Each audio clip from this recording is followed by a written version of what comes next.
Hey y'all, well, I know the other day I posted updates and everything, and just as I promised, as soon as I got a DVD, I'd do something. This DVD is most likely going to be on, well, it's probably already on someone's most disturbing list, and it's only because of the last 20 minutes of this movie. Because the first hour is only supposed to build you up to the whole, not suspense, but type of see how the characters' lives are indifferently and all that type of jazz. So this movie kind of almost gave me nightmares. It just kind of, some of the images were just like bam, and I was like, whoa. I kind of almost wanted to sleep with the lights on, almost. And this movie is, and I hope parents are watching this because I urge parents to watch this. This movie that I've chosen is Megan is Missing.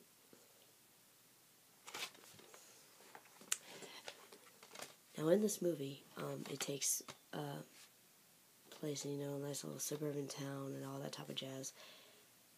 And two best friends who are totally different. Megan, the outgoing, does drugs and parties, and the other one just so quiet, maybe drinks a little, maybe. And you kind of get to know them pretty well within the first hour and everything. And the thing is, Megan's friends, they don't really like Amy and all that type of stuff. And Megan kind of just is one of those girls that, right when you say I love you to her, she kind of just somewhat falls for it. So the reason why she goes missing, she's chatting on the internet one day because one of her friends recommended this guy and sends pics of him skateboarding and surfing and all that type of stuff. And then just one day, she's just like, when can we meet up? So they meet up behind a diner. Yeah, I'm not kidding. It's behind a diner.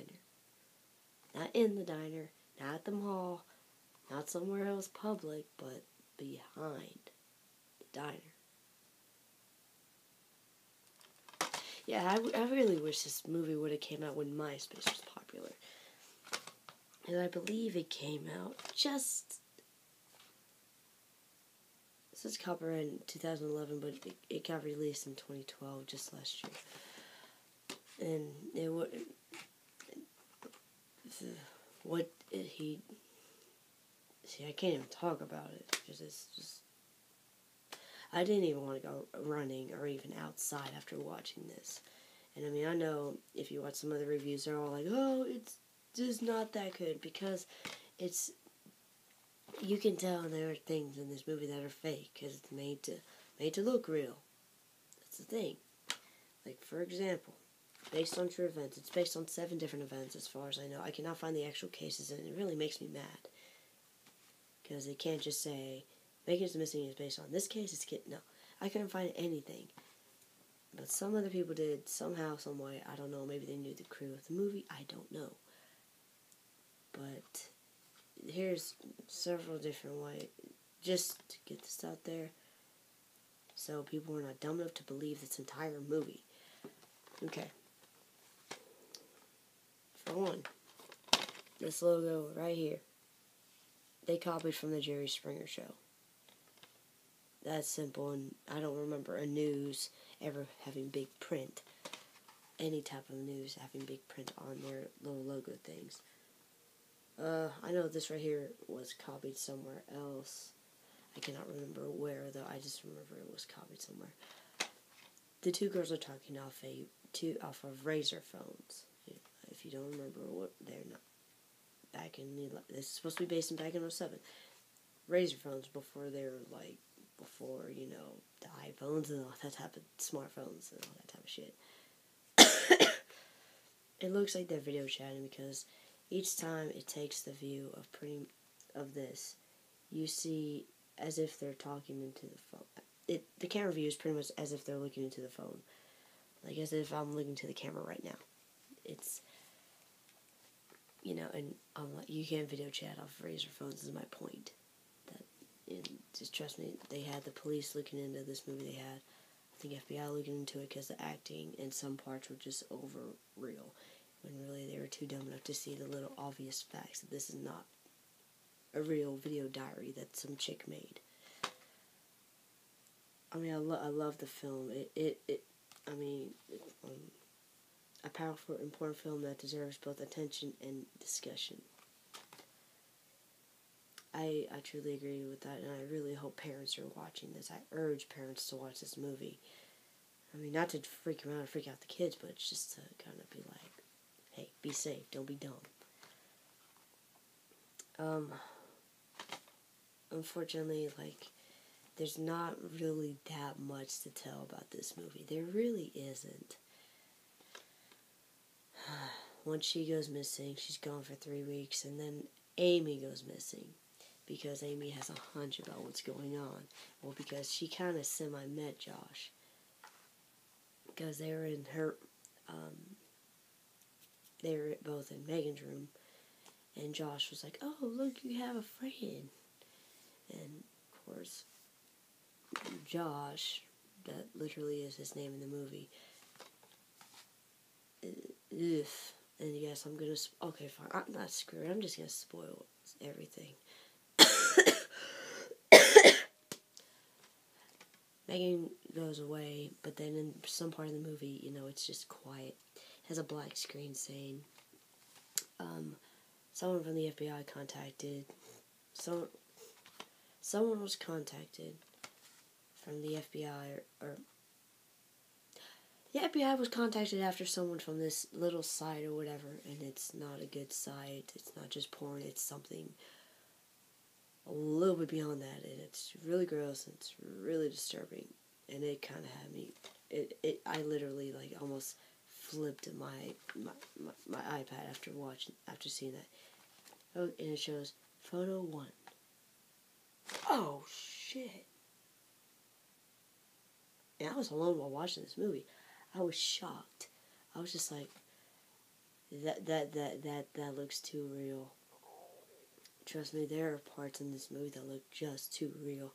This movie is, like I said, a found footage film that's supposed to take place in 2007, and it just is literally it looked too real, and it's not real, and that's what I have to tell myself. And I just got the DVD today, and it's still on there and everything, and I'm gonna watch behind the scenes just to make myself feel better, because for several nights, this freaked the hell out of me. And I was just happy I don't have a teenage daughter, because I'd be like, watch this freaking movie. And what I saw was just, I don't want to spoil that, because I just want it to be a surprise. Then it said photo 2, and I'm like, oh, God! But later on, Amy tries to make more of a video diary for Megan because she done went missing, and Megan's friends get all up in her face and shit, like, oh my gosh, she's gone because of you, and they don't even know why the hell she's even gone.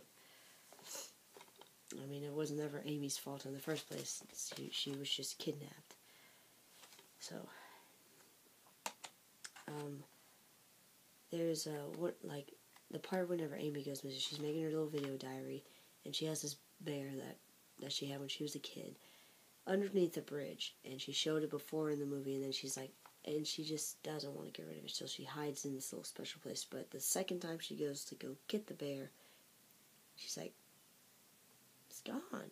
Now she's about to sit down, you just see this hand just grab her, and then the entire screen just freezes. I mean, I thought like something was wrong with my computer. I was like,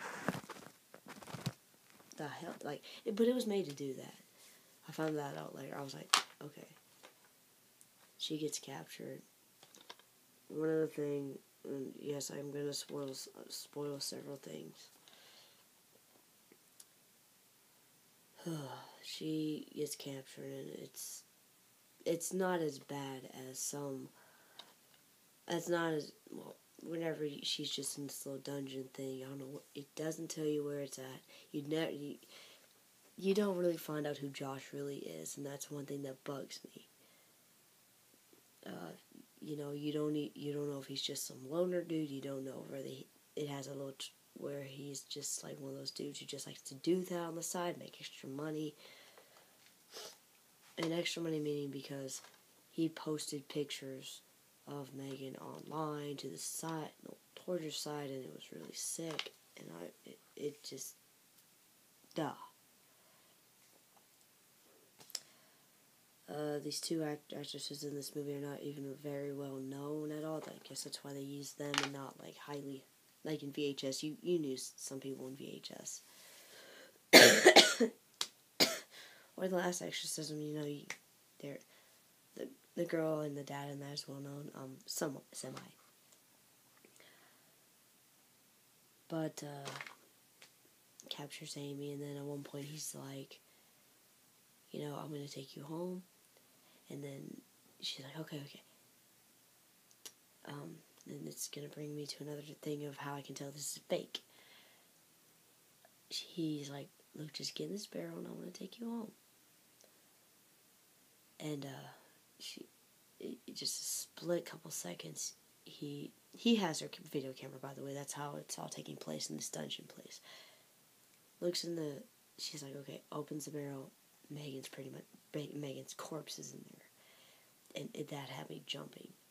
Of course, Amy tries to escape and tries to run around the little dungeon thing. He grabs her and traps her in there. Side note, the department I used to work in, I work with barrels. And there are these little silver things around hang on, say this is a barrel. Around the top, there is a silver lining, you can call it a belt. And there's a little clip. It goes around, and then there's a clip that you clip it on to hold the lid down. Well, in the movie, the silver, it shows her, like, shaking and everything. And it's right here. In real life, she'd be able to bust out of that, because you see her, like, kind of moving in the barrel. And I'm like, no, that's another reason you can tell it's fake. That's like something else happens, so I don't want to talk about it. It's kind of that intense for me. I mean, you just see the pain and everything in her eyes, and it's just